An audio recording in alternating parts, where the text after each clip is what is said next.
자, 일단 질문하신 내용 볼게요. 사과 가격이 폭등이라 주제 나왔다. 시험 나올 것 같아요? 안 나올 것 같아요? 예? 저도 안 나올 것 같아요. 올해 시험 안 나올 것 같아요. 뭐 사과야. 이거. 그러니까 제가 볼 때는 요 주제가 원래 이제 코트라보다는 그 AT와 좀 관련돼요. AT, 농산물 식품 유통공사 쪽. 근데 그쪽도 주제가 사과로 딱 한정돼서 나오진 않지. 근데 지금 이제 AT 쪽에 관심사는 뭐가 있어요? 요즘 이슈되는 것 중에 하나. 그러니까 단순하게 뭐 특정 주제보다는 걔네가 유통하는 업체잖아요. 공기업, 유통 공기업. 그 유통에 대한 관심이 높다 보니까 최근에 이제 정부가 정책 발표한 게 있죠. 이런 농산물 가격이 폭등하니까 중간에 유통 단계를 뭔가 좀 규제하겠다는 거죠. 그래서 지금 그 가락동 거기 가시게 되면 도매 법인들 있잖아요. 걔네들이 지금 규제한다고 지금 얘기 나왔고, 그다음에 AT 쪽에서 이슈 중에 하나가 온라인 유통 시장 지금 도입을 했거든요. 그래서 온라인 시장 들어왔기 때문에 이제 예전보다 가격이 더 내려갈 것이다라고 지금 예측하고 있어요. 그래서 하여튼 그 주제인데, 일단 이제 요거는 한번 사회적 잉여 관련된 주제는 워낙 시험에 많이 나오니까 요 가격 폭등 이외에 그러니까 사회적 잉여는 좀 알아두셔야 되기 때문에 일단 잠깐 살펴볼게요. 사회적 잉여는 뭐 플러스 뭐예요? 소비자 잉여 더하기 생산자 잉여. 그렇죠? 다시 사회적 잉여 같은 말. 이제 사회적 잉여라고도 하고, 아니야. 이거는 이제 후생 손실은 사회적 잉여 감소고, 사회적 잉여라고도 하고 총 잉여라고도 하고, 맞죠? 사회적 잉여라고도 하고 총 잉여라고도 하고, 맞죠? 다시 소비자 잉여의 정의는 저희는 외우셔야 되잖아. 답안 써야 되니까. 소비자 잉여의 정의. 올해 시험 보시는 거 맞죠? 다? 네. 소비자 잉여의 정의는 소비자 입장에서 디맨드 커브의 높이가 뭐였어요? 디맨드 커브의 높이. 수요곡선 높이의 의미. 소비자가 지불하고자 하는 금액에서 실제 지불 금액을 뺀 거. 이게 소비자 잉여. 맞아요? 다시 최대한 지불하고자 하는 금액은 뭘 나타내요? 추상적이에요? 객관적이에요? 지불하고자 하는 금액은 사람마다 다르죠. 이게 되게 주관적이잖아. 추상적이고. 근데 그걸 이제 디맨드 커브의 높이로 표현을 해준 거죠. 그래서 소비자 잉여의 정의는 소비자가 최대한 지불하고자 하는 금액에서 실제 지불한 금액을 뺀 차액을 소비자 잉여라고 한다. 다시 생산자 잉여는? 생산자가 판매하고자 하는 금액에서 실제 판매 금액. 그러니까 아까 제가 최대를 강조했어요. 소비자 쪽은 최대, 지불하고자 하는 금액에서 실제 지불 금액을 뺀 것처럼 생산자 쪽은 최소한 그렇죠. 받고자 하는 금액에서 실제 판매 금액. 그러니까 실제 판매 금액 대비 최소한 받고자 하는 금액을 뺀 차액이 생산자예요. 새로워요? 그러니까 일단 개념을 좀 잘 잡아두셔야 되고, 그게 이제 디맨드 커브와 서플라이 커브의 높이로 설명했었죠. 자, 일단 그림 먼저 그려놓고 가볼게요. 다시 한번. 일단 자, P 가격이고요. 가로가 Q. 다시 Q 볼게요. Q. 뭐라고 하셔야 돼 원래는? 자, 다시 여기 디맨드 하나만 딱 그렸어요. 디맨드만 그렸어. 디맨드는 수요 곡선이니까. 여기 수요 곡선밖에 없으면 Q가 뭐예요? 아니죠. 거래는 공급이 있어야 거래가 되잖아. 지금 수요 곡선밖에 없잖아. 아니죠. 지금 제가 수요를 강조했으니까 이때는 수요량이야. 기초. 수요량이 되는 거고, 이게 디맨드만 딱 그려놓으면 수요니까 수요량. 자, 이제 디맨드 없다 가정하고 서플라이 커브를 넣었어. 이렇게 공급 곡선 이렇게 놓으면, 자, 디맨드 없어요. 없다 가정하고 서플라이만 있어요. 그럼 Q가 뭐예요? 이제 공급량인 거죠. 맞아요? 그러면 지금 서플라이도 있고 디맨드도 있네요. 둘 다 있으면 두 개 합쳐야 되죠. 이것도 있고 이것도 있는 거 아니야? 두 개 동시에. 그래서 이걸 보통 경제 교과서는 수급량이라고 하겠어요. 수급량. 이건 수요량이랑 공급량의 합성어죠. 근데 거래량은 뭐야 또? 거래량은 뭘 나타내는 거야? 그러니까 실제 거래가 일어나야 거래량이죠. 그렇지 않아요? 거래됐다는 거는 소비자랑 생산자가 서로 돈을 주고받고 거래해야 거래량 아니에요? 그럼 거래량은 여기서만 거래량이야. 수요고 만날 때만 거래량이야. 그럴 때 거래가 이루어지니까. 맞죠? 그래서 여기를 우리가 균형이라고 하고 왼쪽을 균형 가격, 밑에 쪽을 균형 거래량 이렇게 하는 거죠. 그러니까 이제 기초 개념을 좀 잘 안 잡아두시면 또 헷갈리니까. 그러니까 디맨드만 있으면 원래 수요량이고 서플라이만 있으면 공급량이고 디맨드 서플라이 동시에 있으면 두 개 합성어니까 수급량이라고 쓴단 말이에요. 근데 보통 그게 쓰면 불편하니까 Q에 넣고 거래량 한 다음에 교차점에서 거래량 결정된다 그냥 쓰는 것 뿐이지 이게. 근데 처음 공부할 때 이렇게 꼼꼼히 좀 하나씩 잘 잡아두시는 게 그래도 이해가 되고 하는 거랑 또 다르잖아요.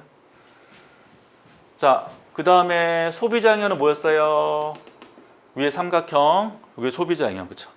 그래서 우리가 이제 국제경제학이나 뭐 어느 파트 배우시든 사회자잉여, 뭐 소비자잉여, 생산자잉여, 이제 이걸 물어보는 게 굉장히 중요하단 말이에요. 항상 시험에 공통점 많이 나온다고. 그래서 균형 가격, 균형 거래량 이렇게 되는 거죠. 그러면 사가격의 폭등이 이제 주제가 나왔다고 그냥 가정해봐요. 그러면 첫 번째 못 쓰셔야 돼. 가격이 폭등하는 이유. 폭등을 왜 할까? 디맨드가 움직여서 폭등할 수도 있죠. 폭등이라는 개념은 일단 가격이 올라갔다는 얘기니까 디맨드가 어디로 가면 오른쪽으로 이동하면 가격 역시 폭등하는 거 아니에요? 수요가 크게 증가하면 폭등이죠. 근데 사과 수요 크게 증가할 수 있어요, 없어요? 그건 모르는 거야. 솔직히 말하면 갑자기 기사에서 사과가 정말 항암제로 뛰어난 과일이다. 그 사과 풍기예요. 그 다음날 없어. 이게 진짜 무섭다고. 그래서 기사 뜨거나 가끔 TV 방송 뜨는 거 있죠. 특정한 제품들 나오면 그 다음날 시장 가잖아요. 없어 벌써. 그래서 한참 막 블루베리 그런 거 뜰 때 없더라고요. 그럼 수요 증가로 폭등할 수 있긴 해요. 근데 아까 없다고 한 이유는 뭐냐면 수요는 거의 변화가 잘 없으니까. 그러니까 보통 수요는 안정적이란 말이에요. 그래서 하루에 먹는 사과 얼마나 드세요? 안 먹어요? 뭐 먹어 그러면? 여자분들 과일 좋아하잖아. 샐러드도 안 좋아하시나? 아, 샐러드는 좋아, 과일은 안 좋아해요? 아, 오렌지. 네, 오렌지. 사과 안 드시는 거야? 그럼 사과 폭등에 별로 느낌이 없는 거네. 그렇잖아요. 사과는 다른 거죠. 이게 그러니까 저는 사과를 먹거든. 근데 이게 딱 느껴지거든. 사과 사러 가면. 그래서 어디다 한번 사러 갔더니 3개에 10,000원 하더라고요. 3개에 10,000원. 그때보다 떨어지긴 했는데 여전히 비싸죠. 3개 10,000원은 되게 비싼 거잖아. 이게. 자, 그래서 공급 변화로 보통 폭등한다는 거죠. 그래서 서플라이 커브를 어디로 갈 때 왼쪽으로 이동할 때, 그래서 공급 곡선이 좌측 이동한 요인이 가장 기본적으로 나오셔야 되죠. 근데 서플라이 커브 왼쪽 이동할 때 가장 기본 요인은 뭐예요, 원래? 서플라이 커브 왼쪽 이동할 때 가장 기본은 비용이에요, 비용. 그래서 원래 이제 비용이 증가하면, 즉 생산비가 증가하면 공급이 감소한다고 보통 말하는 게 가장 일반적인데, 이제 사과 같은 건 특이적인 게 아까 얘기한 기후 변화 때문에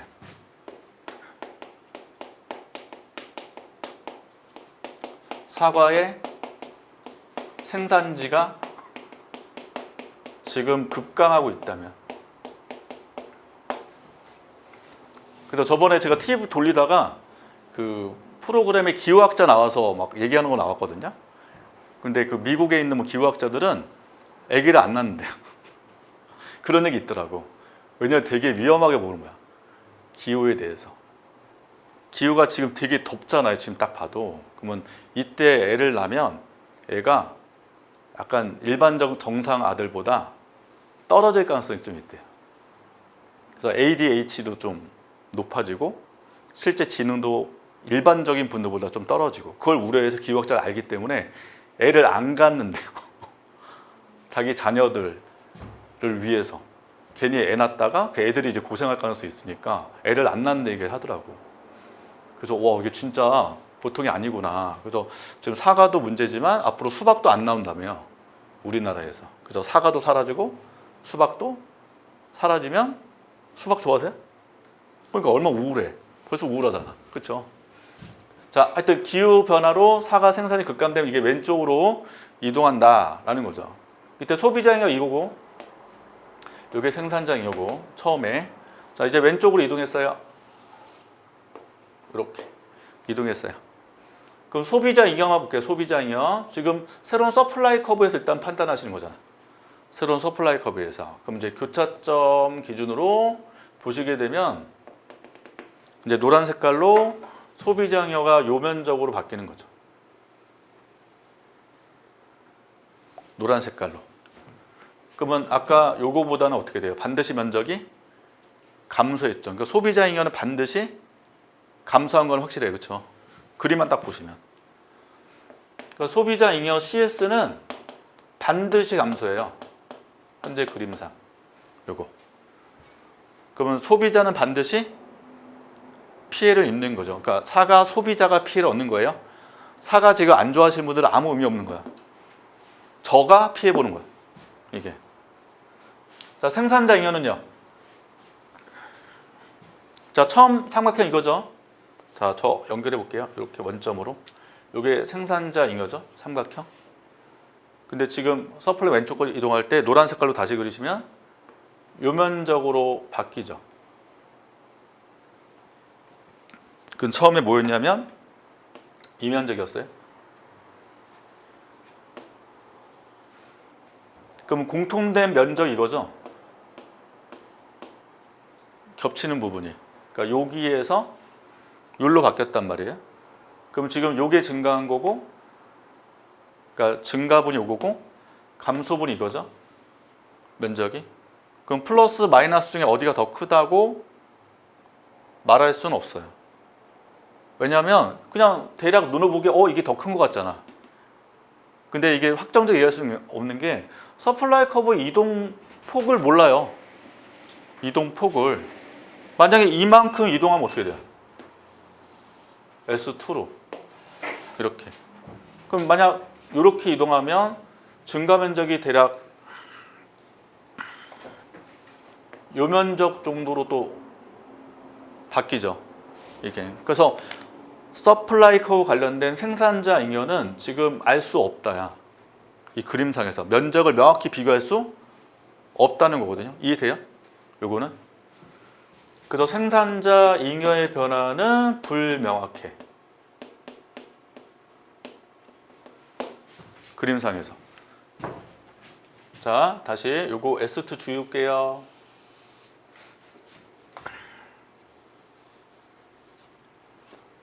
근데 사회적 잉여는요? 삼각형 전체. 자, 처음에 최초 균형점에서 사회적 잉여는 요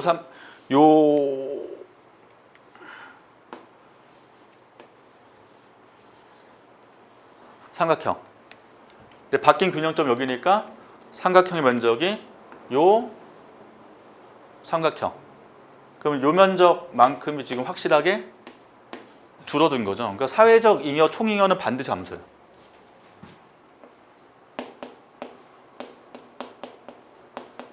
이렇게.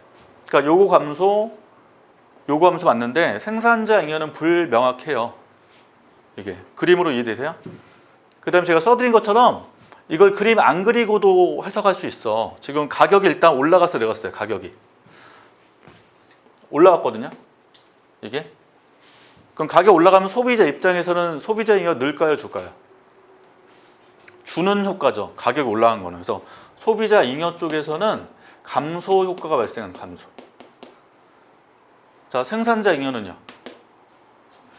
증가하죠. 얘는 이제 비싸게 판매하니까 증가를 해요. 근데 P만 보면 안 돼요. 아까 제가 분명히 소비자 잉여는 감소하지만 그림에서 생산자 잉여는 불명확하다 말씀드렸기 때문에 지금 증가로 썼지만 뭐를 더 봐야 되냐? 거래량을 보셔야 돼. P하고 거래량 동시에 보셔야 되는 거야. 그러면 Q라는 거래량을 보면 거래량이 여기에서 이쪽으로 이렇게 줄었잖아요. 그럼 거래량 감소했죠. 맞아요? 그럼 P를 빼고 보세요. P를 빼고 소비자 봤을 때 소비자가 예전보다 거래를 못하면 소비자가 늘어요, 줄어요?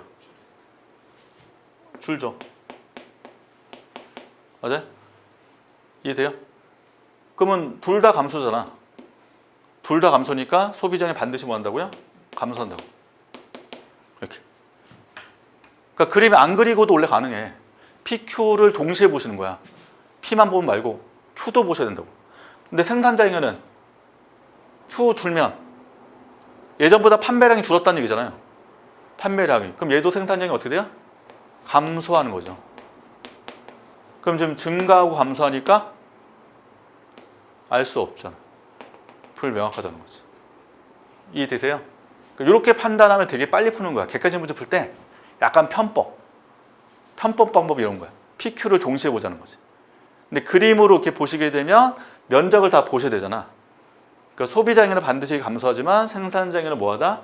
불명확하다. 아까 요 삼각형에서 요걸로 갔기 때문에 증가 있고 감소 있으니까 명확하게 알 수 없다가 되는 거죠. 이렇게 이해되세요? 그래서 그 답안 쓸 때 이거 소비자잉여 이거 쓸 경우가 있을 거 아니에요. 되게 조심하셔야 된다고. 이 부분은 이제 교수님들도 보통 이제 경제 관련된 교수님들은 이거를 이제 경제 이론에 배우기 때문에 약간 자세히 보겠죠. 저게 썼는지 못 썼는지. 그래서 이 폭동으로 인한 사회적 잉여 변화를 분석하시면 소비자잉여는 뭐하나? 감소하나?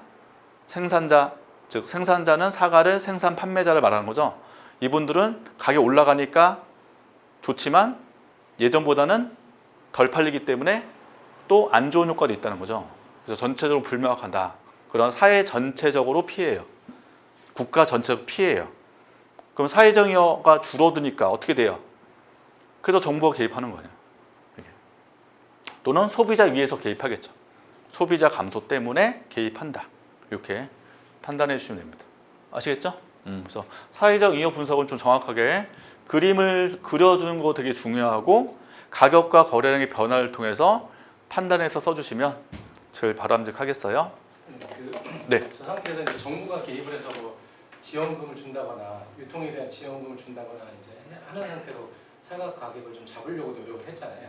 네. 근데 이제 뉴스에 보니까 유통업자들이 공급량을 조절해서 그 부분 사과 가격을 계속 지속적으로 유지시키려고 하는 그 편법이 이렇게 성행을 하고 있거든요. 그런 부분들은 어떻게? 그러니까 지금 정부가 보조금을 누구한테 유통업체한테 준 거고 유통업체한테 보조금을 줬다는 거는 전반적으로 비용이 다운되기 때문에 원래 보조금 지금 비용 감소 효과가 있잖아요. 서플라이 커브를 오른쪽으로 이동시키는 효과가 있는 거죠. 그러니까 이 부분에 해당되는 게 이제 정부가 유통업체에게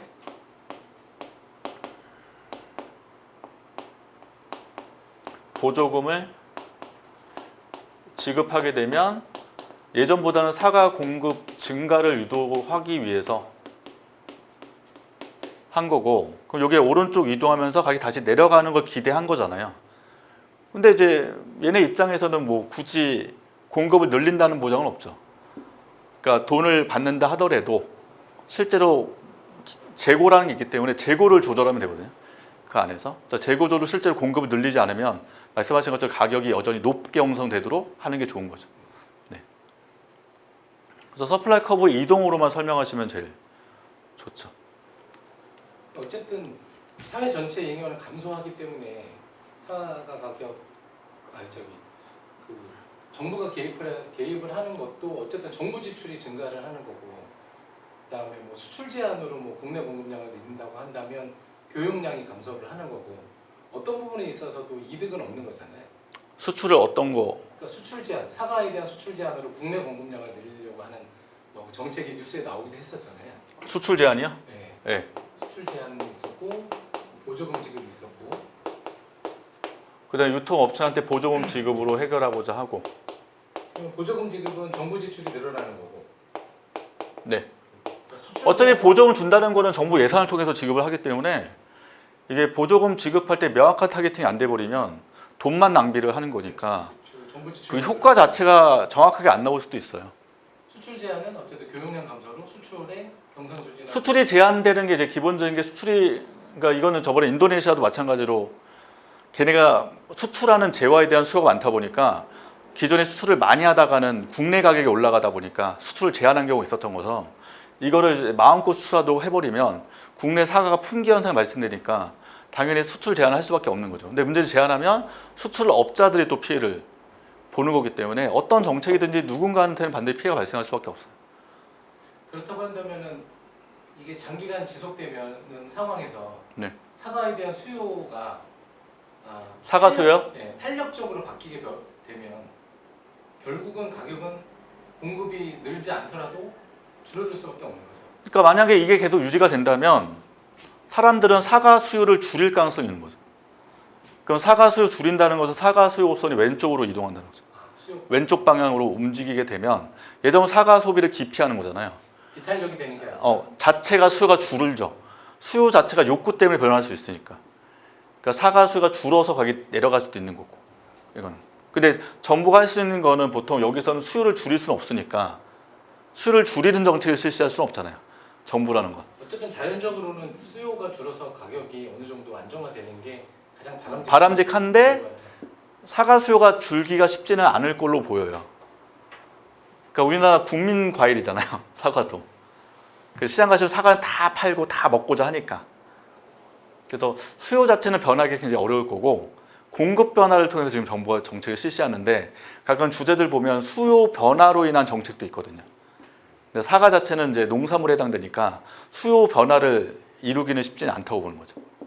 어떤 부분에 있어서 그 공급 증가 대책으로 제가 알기로도 그 사과든 이런 농산물들이 생산돼서 소비자한테 가는 게 뭐 30%도 안 된다고 들었거든요. 그러니까 뭐 사과의 모양이라든가 상태에 따라서 중간에 이제 뭐 공업용으로 쓰이거나 뭐 저 중간재로 쓰이는 뭐 그런 뭐 사과 자체가 실제 소비자한테 왔을 때 완성포로 왔을 때 그 중간중간에 뭐 못난이 사과 같은 경우는 예전 같은 그냥 갈아서 사과 잼으로 만들 수도 있는 거고 하다 보니까 음료 쪽으로 쓰이고 하는데 그런 등급에 따른 부분들을 굳이 그런 쪽으로 빼지 않고 소비자들한테 공급할 수 있는 식으로 등급 가격을 매겨서 만약에 가격을 차별화시키면 되겠죠. 네. 뭐 좋은 품질은 비싸게 예전에 못난 사과 되게 싸게 팔았잖아요. 노지 사과라고 해서.